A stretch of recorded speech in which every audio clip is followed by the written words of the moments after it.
Good morning friends, welcome to teaching Guru. तो आज की वीडियो में बात करेंगे ट्रांसफ़र मोल्डिंग के बारे में। ये प्रोसेस कैसे होती है, इसकी जो यहाँ पे प्रोसेस होती है, पूरी वर्किंग प्रोसेस इसके आज की वीडियो में हम बात करेंगे। तो यहाँ पे आप डायग्राम को पहले अच्छे से देख लीजिए कि ट्रांसफ़र मोल्डिंग है, उसके बाद में हम वीडियो को शुरू करते हैं। तो देखिए, ट्रांसफ़र मोल्डिंग है, ये सिमिलर है कंप्रेशन मोल्डिंग है। जो इससे प्रीवियस वीडियो थी उसके अंदर हमने कंप्रेशन मोल्डिंग के बारे में देखा था, तो उसी के ये सिमिलर प्रोसेस है, मगर इसमें एक स्मॉल सा डिफरेंस होता है। वो देखेंगे इसमें क्या डिफरेंस होता है। वो तो डिफरेंस इसमें क्या है, देखिए, जो हम पॉलीमर है जो हम डालते हैं ओपन मोल्ड के अंदर, जो प्लास्टिक मटेरियल है उसको प्रीहीट किया जाता है और उसके बाद में इसको इसके अंदर डाला जाता है। यानी कि जो भी यहाँ पे जो प्लास्टिक मटेरियल होगा, ठीक है, उसको पहले क्या किया जाता है, उस प्लास्टिक मटेरियल को पहले प्रीहीट किया जाता है, पहले गर्म किया जाता है। मगर जो कंप्रेशन मोल्डिंग थी उसके अंदर ऐसा नहीं था, उसके अंदर डायरेक्ट जो हम कोई भी मटेरियल है उसके अंदर डायरेक्ट डालते थे। मगर इसमें जो मटेरियल है उसको पहले प्रीहीट किया जाता है और उसके बाद इसके अंदर लोड किया जाता है, जिसको हम पोर्ट बोलते हैं। पोर्ट के अंदर यहाँ पे आप देख सकते हैं, ये यहाँ पे पोर्ट है, इस पोर्ट ट्रांसफ़र पोर्ट है। जैसे कि यहाँ पे ये पोर्ट रहा, एक ये है यहाँ पे, ठीक है। उसके बाद पोर्ट के अंदर डाला जाता है। ये जो मटेरियल आपको रेड कलर में दिख रहा है, ये पहले ही प्रीहीट किया हुआ है। उसके बाद जो मटेरियल है उसके अंदर फोर्स करके ट्रांसफ़र किया जाता है प्री हीटेड मोल्ड कैविटी को बाय हाइड्रोलिक प्लंजर से। यहाँ पे आप ऊपर दिख रहा होगा, ये प्लंजर है, ये हाइड्रोलिक प्लंजर है। ये चैनल कॉल्ड स्प्रू, चैनल के द्वारा इसको स्प्रू बोला जाता है। ये देखिए, ये यहाँ पे ये लिखा हुआ है स्प्रू, ठीक है। स्प्रू के द्वारा इसके अंदर जो मोल्ड कैविटी है उसके अंदर इसको भेजा जाता है।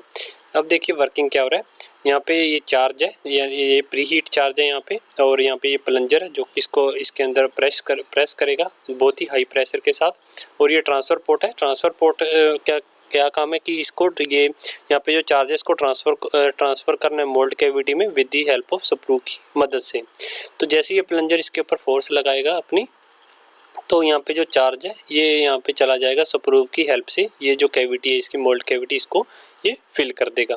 ये यहाँ पे फिर इजेक्टर पिन है इसको बाहर निकालने के लिए, ठीक है। और यहाँ पे मोल्ड कैविटी, उसके बाद यहाँ पे देखिए ये हीटर लगे हुए हैं 1 2 3 4, यहाँ पे ये हीटर लगे हुए हैं जो कि इसको फाइनल हीट देते हैं। कुछ टेम्परेचर होता है, कुछ टेम्परेचर और कांस्टेंट टेम्परेचर या फिर प्रेशर पे इसको हीट दे के ये कैविटी है मोल्डेड पार्ट तैयार हो जाता है। देखिए, ये जो पार्ट है आपको जब बाहर निकलेगा तो ये पार्ट है, ये ऐसे आपकी शेप में आ जाएगा। यहाँ पे जैसे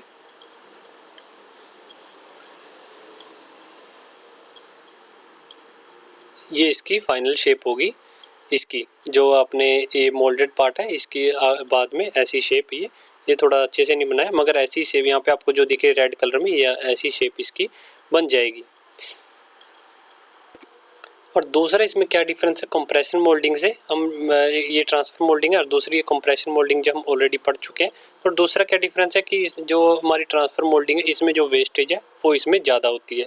वेस्टेज ज़्यादा क्यों होगी, क्योंकि इसमें देखिए स्प्रूव लगा हुआ है, जो कि स्प्रूव की मदद से हम इसके अंदर मोल्ड कैविटी के अंदर भेजते हैं और इसमें स्प्रूव लगा हुआ है। स्प्रूव के अंदर जो भी ये मटेरियल है ये रह जाता है, ये हमारी वेस्टेज रह जाती है।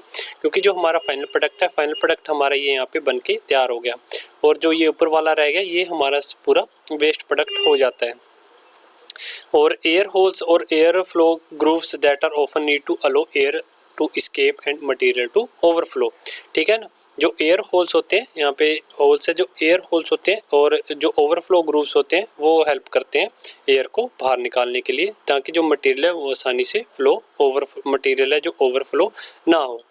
तो ये थी हमारी आज की वीडियो, जिसमें हमने देखा कि ट्रांसफर मोल्डिंग कैसे वर्क करती है। थैंक यू वीडियो देखने के लिए।